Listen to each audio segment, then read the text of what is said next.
que presentas es grave y requieres de la asistencia a un ventilador mecánico. Por Dios, no nos damos cuenta de nada. Tan informales somos, tan chichas somos. Estaba leyendo justamente algunas declaraciones, opiniones de Jorge Yamamoto, psicólogo, el día de hoy, que hablaba acerca de la necesidad de aplicar la ciencia del comportamiento. ¿En qué consiste? Esa es la razón por la que decidimos hoy llamarlo, convocarlo a este programa también para poder hacer ese trasfondo, entender acerca de esa lectura que de repente se está dejando mucho de lado y que me parece fundamental. El conocimiento o la aceptación de nuestra propia conducta, de nuestra actitud, de qué tan arraigados estamos o arraigados a una cultura que nos hace daño más que otra cosa. En todo caso, el doctor Yamamoto ya está con nosotros. Muy buenas noches, doctor. Gracias por esta entrevista. Buenas noches, un placer de conversar con ustedes. Muchísimas gracias. Lo primero que quiero preguntarle, doctor, es por la tendencia que tenemos todos a todo nivel, porque vemos que esta fiesta efectivamente era en un barrio popular, con personas que fueron a un espacio que no contaba con ningún tipo de seguridad, pero hay gente que tiene mucho dinero en nuestro país y que también le saca la vuelta a la norma, haciendo grandes reuniones, celebrando quinceañeros con mariachis y bandas, ¿ok?, en las zonas más exclusivas de Lima. Entonces, ¿qué es lo que nos lleva como sociedad, como grupo, a violar las normas, a no poder desprendernos de esta cultura tan chicha, tan informal? Probablemente podemos señalar tres factores: un factor cultural, un factor más bien humano y otro de la coyuntura reciente. Nuestra cultura con frecuencia se encuentra con normas que no tienen mucho sentido y estas normas no se interiorizan. He escuchado personas que en la época de Toledo pensaban que sus impuestos se iban al whisky etiqueta azul. Entonces eso no motiva a tener un cumplimiento de las normas. Esto se conecta con un sistema de control débil. La policía y el Poder Judicial son los encargados de velar por el debido cumplimiento. Pero lamentablemente en muchas ocasiones, con una pequeña o gran contribución, se resuelve el tema policial y el tema judicial. Entonces, esto se junta con una educación de casa y escolar. ¿Qué ocurre en la casa? En promedio, se celebra cuando alguien se choreó algo del supermercado. Claro. O si un niño trae algo que no es suyo del colegio, en vez de llamarle claramente la atención, se está en una actitud un poco pasiva, llamarlo al orden. Entonces todo esto genera una cultura en la cual el cumplimiento de la norma se termina en la familia y en los amigos. Y si se trata de atrasar, aprovechar al otro para provecho del pequeño grupo, está bien. Entonces así no nos debe sorprender todo lo que vemos, desde el transeúnte o el conductor que paga 10 soles por pasarse la luz roja, alguien que paga 50 soles por que le dejen vender sus cosas como ambulante, o 2 millones para construir una carretera. Claro, doctor, me da la sensación, doctor Yamamoto, que hemos naturalizado, ¿no? Hemos vuelto muy orgánico este tema de la viveza, de la criollada, al punto que me parece que ahora mismo no tenemos la capacidad de determinar incluso la diferencia entre aquello que nos llena de orgullo, como usted bien lo explicaba, ¿no?, del hijo que le sacó la vuelta a la enamoradita y es, ¿no?, motivo para que todos los tíos machitos lo aplaudan, ¿no? O aquel que le robó la lonchera a la compañerita en primaria porque él es muy vivo y es el bacán de la clase. ¿Dónde quedan los principios? ¿Dónde quedan los valores? ¿En qué momento se han perdido para llegar a un punto donde lo otro, lo que éticamente no es correcto, moralmente no es correcto, no está bien, nosotros lo asumamos, hablo como sociedad, como grupo, por supuesto, más bien como algo motivo de orgullo? Efectivamente. Y parafraseando una importante novela, ese es uno de los momentos en que se jodió el Perú. ¿En qué momento se jodió el Perú? Lo que podemos analizar es varios casos de países que en la década de los años 60 estaban económica y moralmente peor que el Perú y ahora están económica y cívicamente a nivel de los mejores del mundo. Ellos han probado una fórmula de manera que no hay tanto misterio. Primero, desarrollar un sistema educativo que no solo apueste al razonamiento verbal y numérico, sino fundamentalmente a los valores como base. Y estos se forman especialmente en los primeros años de vida. El Japón, por ejemplo, invierte el 100% de los primeros años en enseñar valores, a través no del floro, sino de la convivencia, del ejercicio, de la reflexión y del ejemplo de los maestros. A esto hay que añadirle un plan en el Perú de cortar el mal ejemplo de los adultos, porque el niño aprende más que por floro, por ejemplo. De acuerdo. Entonces, uniendo a los padres, uniendo al sistema educativo, teniendo un sistema de control policial y judicial que efectivamente administre justicia y no administre un videojuego en donde el vivo y el criollazo sale ganando y se siente mejor, se resuelve en 13 a 15 años este problema. Pero a veces se quieren soluciones de corto plazo y así no funciona este tema. Es un parpadeo, 13 años. Así es, pero somos conscientes de realmente el nivel de viveza, de criollada, ¿no? De talento para sacarle la vuelta a la situación, o verdaderamente creemos que estamos en lo correcto, porque hemos visto un montón de gente a raíz de lo que está sucediendo justificando a los dueños del local, a los administradores. Bueno, hay que trabajar, por eso abríamos la puerta. A los familiares de los asistentes, que uno por supuesto que entiende del dolor, del momento tan difícil que están atravesando. Somos seres humanos, por Dios, seríamos muy poco empáticos e insensibles si no tuviésemos la capacidad de ponernos en la piel de otra persona, pero no puedes justificar, no puedes decir la culpa la tenía, siempre buscando culpar a otra persona, cuando aquí los principales responsables y culpables son los 120 que fueron a ese lugar en un momento de estado de emergencia, donde sabes que no puedes salir de casa y donde entiendes que hay una ley que hay que cumplir y agentes del orden que pueden llegar por ti y meterte en peores problemas. O sea, no somos del todo conscientes de lo que estamos haciendo, o sí, y lo justificamos con la viveza y criollada de la que usted hablaba hace un rato. Justamente el problema son los valores y los antivalores, que una vez que termina la adolescencia quedan profundamente interiorizados y uno no es consciente y lo hace de manera automática. Entonces, si la sociedad y la familia lograron inculcar valores, entonces ya la hicieron, porque sin supervisión, sin castigo, sin refuerzo, las personas se comportan coherentemente. De acuerdo. La gente sería honesta sin vigilancia. Pero cuando se instalaron los antivalores, nos fregamos, porque si no hay vigilancia y no hay control, van a encontrar la manera de sacarle la vuelta al sistema sistemáticamente, valga la redundancia, y que además se van a sentir héroes protagonizando esos valores.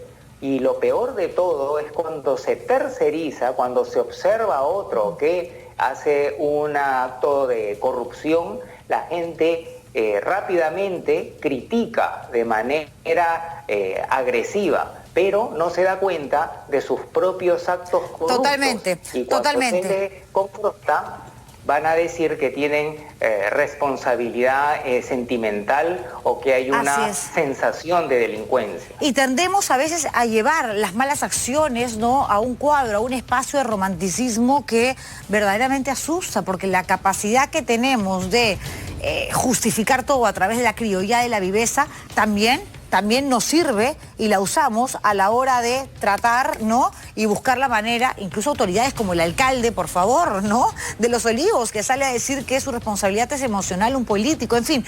Quiero hacerle más preguntas, pero déjeme un instante, por favor, que tengo que cumplir la publicidad y más bien lo acompaño, le pido que me acompañe a leer algunas respuestas de televidentes, doctor Yamamoto, para regresar con usted también luego la publicidad, porque hemos planteado esta pregunta, ¿no? ¿Quiénes serían los principales responsables de la tragedia de Los Olivos? Según la percepción del televidente, todo forma parte, por supuesto, de una investigación que ya está realizando el Ministerio Público con la policía. Los organizadores, 29%, la municipalidad, 6%, la policía, 6% y los asistentes, 60%. Yo creo que en este caso, es mi opinión, las personas no se equivocan al asumir que efectivamente no tenías por qué estar ahí. Juan Macedo Guerrero dice, ellos se buscaron la muerte por irresponsables, qué pena por los padres, pero la desobediencia tiene un precio y en este caso fue la muerte que sirva de escarmiento para todos y a respetar las ordenanzas. Augusto dice, pensar que la policía es responsable porque intervino, entonces cuando roben no hagan nada porque el ratero puede disparar y matar a alguien, totalmente absurdo. Karim Herencia dice, los organizadores saben que iba a terminar mal de alguna manera y vemos que no es la primera vez que lo hacen, esto es una gran falta y deben de ser penados justamente. Vamos con más comentarios, no, me voy a la publicidad y regreso con el doctor Jorge Yamamoto, que nos venía haciendo una lectura, una explicación desde el punto de vista hasta sociológico de lo que somos como grupo, de lo que somos como país, porque eso no solamente es Lima, y de lo que somos dentro de los respectivos grupos, que podemos generar algún tipo de diferencia por un aspecto socioeconómico quizás, pero que a la hora de la hora todos aprovechamos la situación, el que el otro se volteó para ver cómo metemos mano y cómo le sacamos la vuelta justamente al tema. Tenemos que cambiar, nos estamos matando. Regresamos.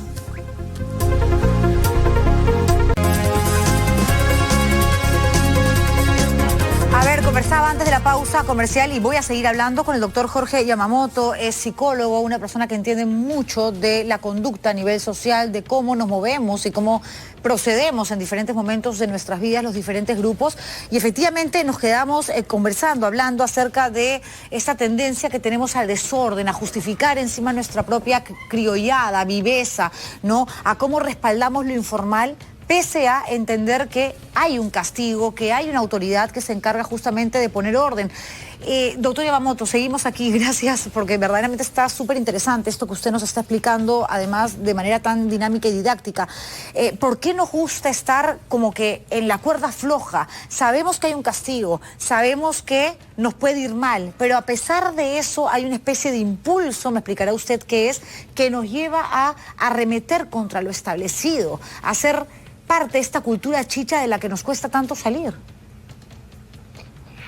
Sí, por un lado hay estudios que proponen que en la historia de los países latinoamericanos, las personas con más estatus hacían lo que les daba la gana como forma de estatus y poder. Entonces, poco a poco, los sectores de estatus no tan alto imitaban no solamente la vestimenta y los hábitos, sino la conducta displicente. Y así fue bajando hasta convertirse en algo generalizado y automático, de manera que da estatus ir contra la norma. Una patética imagen que tenemos es la de una señora de clase media que pone en su sitio al policía y se atreve a meterle una cachetada. Sí, claro. Y se da cuenta que lo están filmando y la imagen es, te estoy poniendo en tu sitio. O otra señora en Arequipa que a una servidora pública que la detiene, la ofende, la maltrata. Entonces, a mí no me vas a venir a poner normas tú, ¿qué te has creído? Entonces esa es una figura patética. Claro, tú que ganas una miseria, tú que eres un servidor, tú que eres un funcionario, no vas a venir a meterte conmigo que tengo tal o cual apellido, que soy dueña de tal o cual empresa. ¿Cómo arremetemos contra la autoridad? Es cierto, y qué importante, doctor Yamamoto, esto de marcar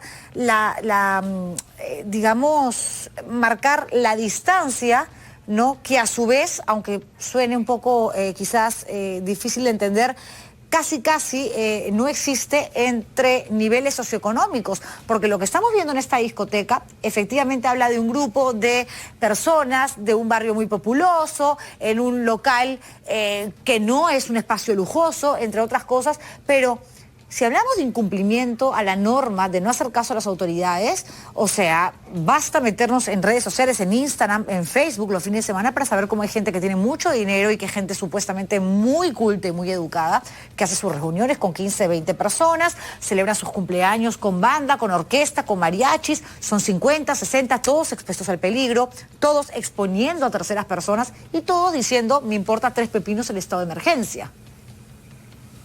Eso es algo que atraviesa los sectores económicos en las grandes ciudades, pero en pequeñas comunidades rurales sí hay un sentido de enorme respeto al margen de que alguien tenga más tierras o mejor cosecha. Entonces, si queremos buscar valores, no hay que ir tan lejos al Asia o a Europa, sino podemos rescatar los valores hermosos que hay en estas comunidades que en el mundo al revés son choleados y son marginados. ¿Esto explicaría, doctor, el éxito, por ejemplo, de las rondas campesinas? O sea, culturalmente hay muchas personas en nuestro país que ni siquiera es que acatan lo que le pueda decir la policía o un militar. Lo hemos visto cuando arrancó esta pandemia, pero viene la ronda campesina y ahí sí acatas porque es ley. Y lo que hizo este grupo de autoridades inteligentemente es, sí, mejor no hay que meternos nosotros porque entendemos que la propia idiosincrasia de estas personas, sus propias costumbres, los llevan a sentir mucha más protección por parte de estos campesinos, de estos ronderos, y no vamos a atentar contra algo que está tan arraigado a su propia naturaleza. Y por eso es que les fue tan bien, no se contagiaban, no sales, no salgo. Si te sientes mal, tienes este lugar y este otro, avisas, comunicas, lo hacían. ¿Y por qué? Porque esto no se puede generalizar. ¿Por qué? ¿Por qué no hablar en macro y quedarnos con esos pocos ejemplos que son dignos de seguir, por supuesto, y de imitar, doctor Yamamoto, pero que no lo hacemos, pues? Claro, y hay que tener en cuenta que a la ronda campesina no se le puede coimear, que el sistema social, como son sociedades pequeñas, tiene miles de ojos y hay una gran vigilancia. Entonces, ese es un sistema altamente eficaz. De acuerdo. Y el que transgrede una norma no va a la fiscalía. Ahí hay una organización comunitaria, el presidente de la comunidad campesina, el presidente de la comunidad de pescadores en las caletas, y administran su justicia y tienen su propia cárcel. Así es que ahí nadie va a transgredir, bueno, sí se transgrede la norma, pero se mantiene un orden sumamente claro y establecido. Doctor, hay algunas prácticas que...